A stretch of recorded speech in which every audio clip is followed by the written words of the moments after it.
நிகழ்ச்சிக்கு வரவேற்கிறவங்க திருமிகு பள்ளியம் அவர்களை அழைக்கிறோம். அனைவருக்கும் மாலை வணக்கம்.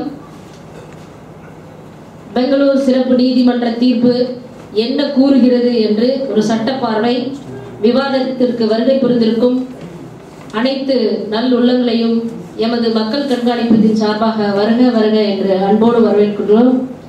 இந்த நீதிமன்ற தீர்ப்பை பற்றி நமக்கு விளக்கமாக எடுத்துரைக்க வந்திருக்கும் கருத்தாளர் மதிப்பிற்குரிய ஐயா வழக்கறிஞர் ஆர் சத்தியமூர்த்தி அவர்களை நமது அனைவரின் சார்பாகவும் வருக வருக என அன்போடு வரவேற்றுக் கொள்வோம். நன்றி.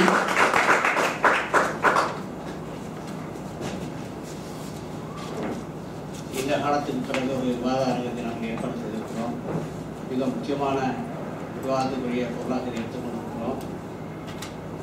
பெங்களூர் சிறப்பு நீதிமன்ற தீர்ப்பு என்ன கூறுகிறது? ஒரு சட்ட பார்வை மட்டும்தான். இது அரசியல் கிடையாது, அரசியல் கட்சி சார்ந்த விஷயம் கிடையாது. இது சட்ட பார்வையாக மட்டும் நீதித்துறை சார்ந்த விஷயமாக மட்டும் பார்க்கணும்னா கேட்டுக்கிறோம். 1136 பக்கங்கள் படித்து கதைச்சி குடிச்சிட்டு பலருக்கு நமக்கு உரையாற்றிருக்கு.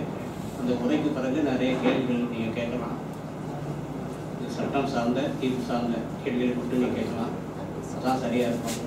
குறிப்புகளை நீங்கள் எடுத்துக்கொள்ள சந்திப்போம். வழக்கறிஞர் அவர்களே குறையாக வேண்டி அன்போடு கேட்கலாம். நன்றி நண்பர் பன்னீர்செல்வம் அவர்களே. அன்புக்குரிய நண்பர்களே, பத்திரிகை துறையில் இருந்திருக்கின்ற பெருமக்களே, உங்கள் அனைவருக்கும் என்னுடைய மாலை வணக்கத்தை இந்த நேரத்தில் தெரிவித்துக் கொள்கின்றேன். கடந்த ஓராண்டு காலமாக இந்த விவாத அரங்கம் மக்கள் கண்காணிப்பகத்திலே நடைபெறாமல் இருந்த துறையை நீக்குகின்ற முகத்தான் நீதிபதி ஜான் மைக்கேல் புங்கா அவர்கள் நமக்கு இந்த ஒரு வாய்ப்பினை ஏற்படுத்தி கொடுத்திருக்கின்றார்கள். எனவே அவருக்குத்தான் நாம் நமது முதற்கண் நன்றியினை தெரிவிக்க கடமைப்பட்டிருக்கின்றோம். அடுத்து, இந்த வழக்கின் மிக முக்கியமான குற்றவாளியாக சேர்க்கப்பட்ட நமது முதல்வர் செல்வி ஜெயலலிதா அவர்களும் இதற்கு காரணமாக அமைந்தவர்கள். அவர்களுக்கும் நாம் இந்த நேரத்திலே நன்றி செலுத்த கடமைப்பட்டிருக்கின்றோம்.